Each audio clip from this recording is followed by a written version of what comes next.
ತಾಲೂಕಿನ ರೈತರು ಬೆಳೆ ಸಮೀಕ್ಷೆಯನ್ನ ಮಾಡಿಕೊಳ್ಳುವಂತೆ ಕೃಷಿ ಸಹಾಯಕ ನಿರ್ದೇಶಕ ಎಸ್.ಟಿ. ರಮೇಶ್ ರೈತರ ಜಮೀನಿಗೆ ಭೇಟಿ ನೀಡಿ ಬೆಳೆ ಸಮೀಕ್ಷೆ ಕುರಿತಂತೆ ಸಂಪೂರ್ಣ ಮಾಹಿತಿಯನ್ನ ನೀಡಿದ್ದಾರೆ. ಬೆಳೆ ಸಮೀಕ್ಷೆಯನ್ನ ಮಾಡುವ ರೀತಿಯನ್ನ ತಾಲೂಕಿನ ಹಿರೇಮದುರೆ ಗ್ರಾಮದ ಹನುಮಂತಪ್ಪ ಎನ್ನುವ ರೈತರ ಜಮೀನಿಗೆ ಭೇಟಿ ನೀಡಿ ಬೆಳೆ ಸಮೀಕ್ಷೆ ಮಾಡಿಕೊಳ್ಳುವ ಕುರಿತಂತೆ ಪ್ರಾಯೋಗಿಕವಾಗಿ ತೋರಿಸಿಕೊಟ್ಟಿದ್ದಾರೆ. ತಮ್ಮ ಮೊಬೈಲ್ನಲ್ಲಿಯೇ ಸುಲಭವಾಗಿ ಬೆಳೆ ಸಮೀಕ್ಷೆ ಮಾಡಬಹುದು. ಮೊದಲು ಗೂಗಲ್ ಪ್ಲೇ ಸ್ಟೋರಿನಿಂದ ರೈತರ ಬೆಳೆ ಸಮೀಕ್ಷೆ ಆ್ಯಪ್ ಡೌನ್ಲೋಡ್ ಮಾಡಿಕೊಳ್ಬೇಕು. ನಂತರ ಆ್ಯಪಿನಲ್ಲಿ ನಿಮ್ಮ ಮೊಬೈಲ್ ಸಂಖ್ಯೆ ನೀಡಿ ಲಾಗಿನ್ ಹಾಕಿ ಆಧಾರ್ ಕಾರ್ಡ್ ಮತ್ತು ಪಹಣಿ ವಿವರಗಳನ್ನು ಹಾಕಿ ಜಮೀನಿನಲ್ಲಿಯೇ ನಿಂತು GPS ಮೂಲಕ ಫೋಟೋ ತೆಗೆದು ಅಪ್ಲೋಡ್ ಮಾಡಬೇಕು. ವರ್ಷ ಮತ್ತು ಹಂಗಾಮು, ಮುಂಗಾರು, ಹಿಂಗಾರು ಆಯ್ಕೆ ಮಾಡಿಕೊಳ್ಬೇಕು. ನಿಮ್ಮ ಜಿಲ್ಲೆ, ತಾಲೂಕು, ಹೋಬಳಿ, ಗ್ರಾಮ, ಸರ್ವೆ ನಂಬರ್ ಮತ್ತು ಇಸ್ಸಾ ನಂಬರನ್ನು ಸರಿಯಾಗಿ ನಮೂದಿಸಬೇಕು.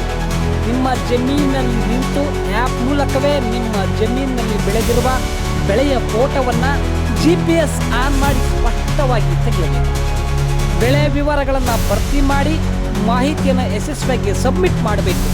ಬೆಳೆ ಸಮೀಕ್ಷೆ ಯಶಸ್ವಿಯಾದ ನಂತರ ಅದಕ್ಕೆ ಸಂಬಂಧಪಟ್ಟಂತೆ ಕಂದಾಯ ಅಧಿಕಾರಿಗಳು ಪರಿಶೀಲನೆ ನಡೆಸುತ್ತಾರೆ ಎಂದು ರೈತರಿಗೆ ಮಾಹಿತಿಯನ್ನ ನೀಡಿದ್ದಾರೆ. ಬೆಳೆ ಸಮೀಕ್ಷೆಯನ್ನು ತಾವೇ ಮಾಡೋಷ್ಟು ಸುವರ್ಣಾವಕಾಶನ ಸರ್ಕಾರ ಕಲ್ಪಿಸಿಕೊಟ್ಟಿದೆ. ಏನು ಇದುವರೆಗೂ ಖಾಸಗಿ ನಿವಾಸಿಗಳು ಸಮೀಕ್ಷೆನ ಮಾಡ್ತಿದ್ರು, ಸಮೀಕ್ಷೆಯಲ್ಲಿ ತೊಂದರೆಗಳು ಆಗ್ತಾಯಿದ್ದು ಅಂತ ಹೇಳ್ತಿದ್ರಿ, ತಾವೇ ತಮ್ಮ ಹೊಲದ ಸಮೀಕ್ಷೆನ ತಾವು ಮಾಡ್ಕೋಬೋದು. ಯಾವ ಬೆಳೆನೇ ಬೆಳೆದಿರ್ತೀರೋ ಆ ಬೆಳೆನ ನೀವು ಮೊಬೈಲ್ ಆ್ಯಪ್ ಮುಖಾಂತರ ಮಾಡ್ಕೋಬೋದು. ತಾವೆಲ್ಲರೂ ಮಾಡಬೇಕಾಗಿರೋದಿಷ್ಟೇ, ಗೂಗಲ್ ಪ್ಲೇಸ್ಟೋರ್ಗೆ ಹೋಗಿ ಫಾರ್ಮರ್ ಕ್ರಾಪ್ ಸರ್ವೆ ಆ್ಯಪ್ ಅಂತ ಹೊಡೆದಾಗ ಈ ವರ್ಷದ ಫಾರ್ಮರ್ ಕ್ರಾಪ್ ಸರ್ವೆ ಆ್ಯಪ್ 26-27 ಅಂತ ಬರ್ತದೆ. ಅದನ್ನು ತಾವು ಡೌನ್ಲೋಡ್ ಮಾಡಿಕೊಂಡು ತಮ್ಮ ಆಧಾರ್ ನಂಬರನ್ನು ಹೊಡೆದು ಮೊಬೈಲ್ ನಂಬರ್ನ ಹೊಡೆದಾದ್ರೆ ನಿಮಗೆ ಒಂದು OTP ಬರ್ತದೆ.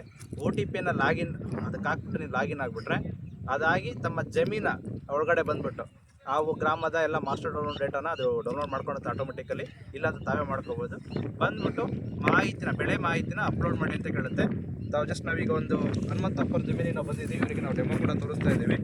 ನೋಡಿ, ಆಗಿ ಫೋಟೋ ಹೊಡಿರಂತ ಹೋಗಾದ ಸರ್ವೆ ನಂಬರ್ ಒಳಗಡೆ 30 ಮೀಟ್ರ್ ಅಗ್ಗಡಿಸಿ ಬರಬೇಕು. ದೂರ ನಿಂತ್ಕೊಂಡು ಅಲ್ಲಿ ನಿಂತ್ಕೊಂಡ್ರೆ ಬರೋದಿಲ್ಲ, ಒಳಗಡೆ ಬರಬೇಕು. ಇಲ್ಲಿ ರೈತರ ಜಮೀನು ವ್ಯವಸಾಯಕ್ಕೆ ಬಳಕೆ ಆಗಿರೋ ಪ್ರದೇಶ ಇದೆ ಅಂತ ಕೇಳುತ್ತೆ. ಯಾವುದು ಇಲ್ಲ ಅಂತ ನಾವು ಈ ತಾಕಿನಲ್ಲಿ ಪಾಳು ಪ್ರದೇಶ ಇದೆಯಾ ಅಥವಾ ಖಾಲಿ ಪ್ರದೇಶ ಇದೆ, ಇಲ್ಲ ಬೆಳೆ ಇರೋಂಥ ಪ್ರದೇಶ ಇದೆ, ಅಲ್ಲೂ ನಾವು ಇಲ್ಲ ಅಂತ ಕೊಟ್ಟಾದ್ಮೇಲೆ ಬೆಳೆ ಯಾವ ಬೆಳೆನ ಬೆಳೆದಿದ್ದೀರಿ? ಸೂರ್ಯಕಾಂತಿ ಅಲ್ವಾ, ಸನ್ಫ್ಲವರ್ ಅಂತ ಅಲ್ಲೇ ತೋರಿಸುತ್ತೆ. ಸನ್ಫ್ಲವರ್ ಆಯ್ಕೆ ಮಾಡ್ಕೋಬೇಕು. ಇದು ಶುದ್ಧ ಬೆಳೆ, ಇದರಲ್ಲಿ ಯಾವುದೂ ಮಿಶ್ರ ಬೆಳೆ ಇಲ್ಲ. ಬಿತ್ತನೆ ಸಮಯ ಈ ವರ್ಷದಲ್ಲಿ ಬಿತ್ತನೆ ಮಾಡಿದ್ರಿ, ಯಾವುದು ಜೂನ್ ತಿಂಗಳಲ್ಲಿ ಬಿತ್ತನೆ ಮಾಡಿದ್ರಿ ಅಲ್ವಾ? ಓಕೆ. ಯಾವ ವಾರದಲ್ಲಿ? ಮೊದಲನೇ ವಾರನ ಎರಡನೇ ವಾರ? ಮೊದಲನೇ ವಾರದಲ್ಲಿ ನೀವು ಎಲ್ಲ ಡೇಟಾನ ಇದು ಕೇಳ್ತಾ ಹೋಗೋದು. ನೀರಾವರಿ ವಿಧ ಇದು ಮಳೆ ಆಶ್ರಿತ ಅಲ್ವಾ? ಮಳೆ ಆಶ್ರಿತ. ಓಕೆ. ಈಗ ಎಷ್ಟು ಎಕರೆಗೆ ನೀವು? 3 ಎಕರೆಗೂ ಹಾಕಿದ್ದೀರಲ್ವಾ? 3 ಎಕರೆ 0.00 ಗುಂಟ ಅಲ್ವಾ? ಹಾಂ. ಇದೆಲ್ಲ ಹೊಡೆದಾದ್ಮೇಲೆ ಛಾಯಾಚಿತ್ರ ಸೆರೆ ಹಿಡೀರಿ ಅಂತ ಕೇಳುತ್ತೆ. ನೋಡಿ, ಈ ಛಾಯಾಚಿತ್ರ ಇಲ್ಲಿ ಇದು ಬೇಸೋಡ್ ಇರ್ತದೆ. ನಾವು ಗಿಡಗಳು ಕಾಣಂಗೆ ನಾವು ಇಟ್ಕೊಂಡು ಹೋಗ್ತಾ ಇರ್ತೀವಿ. ಇಲ್ಲ ಅಂದರೆ ಅದು ತಗೊಳಲ್ಲ, ಹೊಡಿಬೋದು. ನೋಡಿ, 3 ಫೋಟೋ ಹೊಡೆಯೋಕ್ಕೆ ಅವಕಾಶ ಸಿಗುತ್ತೆ. 3 ಫೋಟೋ ಹೊಡಿಬೇಕಂತಿಲ್ಲ, ಅಟ್ಲೀಸ್ಟ್ 1 ಅಥವಾ 2 ಫೋಟೋನ. ಇಷ್ಟೆಲ್ಲ ಆದಮೇಲೆ ಮಾಹಿತಿ ಸೇರಿಸಾಗಿದೆ.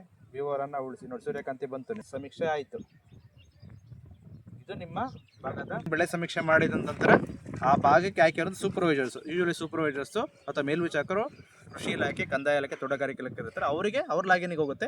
ಅವರು ಫರ್ದರ್ ವೆರಿಫೈ ಮಾಡಿ ಇದನ್ನು ಅಪ್ರೂವಲ್ ಕೊಟ್ಟರೆ ಇವರ ಸಮೀಕ್ಷೆ ಕಂಪ್ಲೀಟ್ ಆಗಿದೆ. ಈ ಸಮೀಕ್ಷೆ ಮಾಹಿತಿನ ಆಧರಿಸೇ ಸರ್ಕಾರ ಪರಿಹಾರ ಕೊಡೋದಕ್ಕೆ ಅವಕಾಶ ಇರೋದು.